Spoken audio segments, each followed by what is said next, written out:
2024 সালে সর্বনিম্ন কত টাকা থাকলে ব্যক্তির উপরে কুরবানি দেওয়া আবশ্যক? আলহামদুলিল্লাহি রাব্বিল আলামিন ওয়াসসালাতু ওয়াসসালামু আলা সাইয়্যিদিল আম্বিয়া ওয়াল মুরসালিন ওয়া আলা আলিহি ওয়া আসহাবিহি আজমাইন, আম্মা বা'দ। দেশ ও প্রবাসী যারাই আমাদের সাথে যুক্ত হয়েছেন প্রত্যেককে আমার অন্তঃস্থল থেকে সালাম। আসসালামু আলাইকুম ওয়া রাহমাতুল্লাহি ওয়া বারাকাতুহু। আজকে আমরা কুরবানি সংক্রান্ত আরেকটি গুরুত্বপূর্ণ মাসআলা নিয়ে আপনাদের সামনে আলোচনা করব। ওমা তাওফিকি ইল্লা বিল্লাহ। প্রশ্ন হচ্ছে, 2024 সালে সর্বনিম্ন কত টাকা থাকলে ব্যক্তির উপরে কুরবানি দেওয়া আবশ্যক? প্রথম কথা হচ্ছে, কোনো ব্যক্তির কাছে যদি পরিবারের ভরণ পোষণ ও খরচ মেটানোর পর জিলহজ মাসের 10 তারিখ থেকে 12 তারিখের মধ্যে নেশাব পরিমাণ সম্পত্তি থাকে, ওই ব্যক্তির উপরে কুরবানি দেওয়া আবশ্যক। দ্বিতীয় কথা হচ্ছে, টাকা পয়সা, সোনা রূপা অলংকার, প্রয়োজনের অতিরিক্ত জমি, প্রয়োজনের অতিরিক্ত বাড়ি, ব্যবসায়িক পণ্য এবং অপ্রয়োজনীয় আসবাবপত্র ইত্যাদি কুরবানির ক্ষেত্রে নেশাবের হিসাবযোগ্য। এখন প্রশ্ন হচ্ছে, বর্তমান বাজার মূল্য অনুযায়ী সর্বনিম্ন কত টাকা থাকলে ব্যক্তির উপরে কুরবানি দেওয়া আবশ্যক?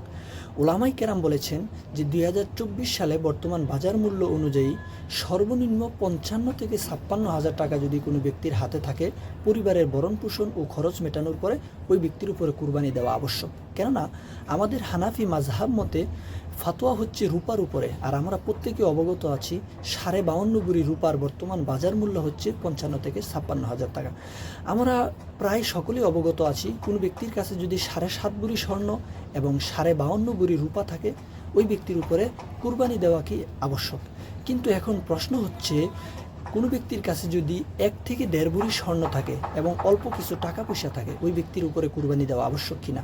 হ্যাঁ, ওই ব্যক্তির উপরে কুরবানি দেওয়া আবশ্যক। কেননা আমরা প্রত্যেকে অবগত আছি, বর্তমান বাজার মূল্যে সোনা এবং রূপার দাম আকাশ পাতাল, অর্থাৎ অনেক পার্থক্য।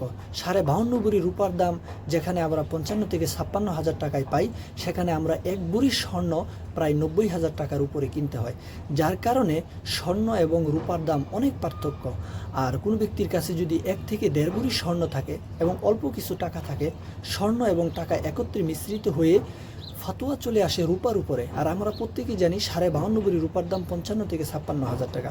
সুতরাং 1 ভরি স্বর্ণ যদি 90 হাজার টাকা হয়, আর ব্যক্তির কাছে যদি 1,000 টাকাও থাকে, তাহলে 90,000 এবং 1,000 মিলে 91 হাজার টাকা হয়ে যায়, যা 52.5 ভরি রূপার দামের চাইতে বেশি। যার কারণে কোনো ব্যক্তির কাছে যদি বর্তমানে 1 থেকে 1.5 ভরি স্বর্ণ থাকে এবং হাতে অল্প কিছু টাকা পয়সাও থাকে, ওই ব্যক্তির উপরে কুরবানি দেওয়া আবশ্যক।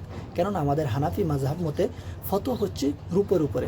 সুতরাং আমরা বুঝতে পারলাম, কোনো ব্যক্তির কাছে যদি পরিবারের খরচ এবং ভরণ পোষণ মেটানোর পরে 55 থেকে 56 হাজার টাকা অতিরিক্ত থাকে, ওই ব্যক্তির উপরে কুরবানি দেওয়া আবশ্যক। আল্লাহ রাব্বুল আলামিন আমাদের সবাইকে সঠিক বুঝদান করুক। আমিন। আসসালামু আলাইকুম ওয়া রাহমাতুল্লাহি ওয়া বারাকাতুহু।